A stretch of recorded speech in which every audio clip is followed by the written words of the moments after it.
আজকে সকালবেলাটা একটু অন্যরকমভাবে শুরু হলো।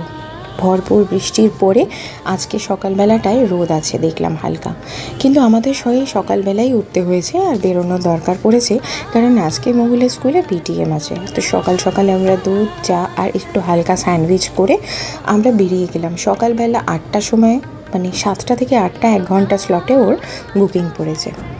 আমি যখন ছোটো ছিলাম আমার স্কুলেও পিটিএম হতো, আর আমার স্কুলের পিটিএমটা কিন্তু এত সকালে হতো না, হতো দেরিতে। মানে যখন স্কুল শুরু হতো, আমার তো ডে স্কুল ছিল, তো আমাদের পিটিএমটা শুরু হতো এই 11টা 11:30 এই সময়। ওদের যেমন পিটিএমের সময় ছুটি থাকে স্কুল, আমাদের কিন্তু সেই নিস্তার ছিল না, স্কুলে সেই যেতেই হতো আমাদের। আর সারা দিন স্কুল করে তারপরে বাড়ি ফেরার পালা ছিল। এরকম নয় যে শুধু পিটিএম করেই বাড়ি ফিরে আসতাম। এরকম টুকরো টুকরো অনেক আরও গল্প হবে আপনাদের সাথে। ভালো থাকবেন সকলে।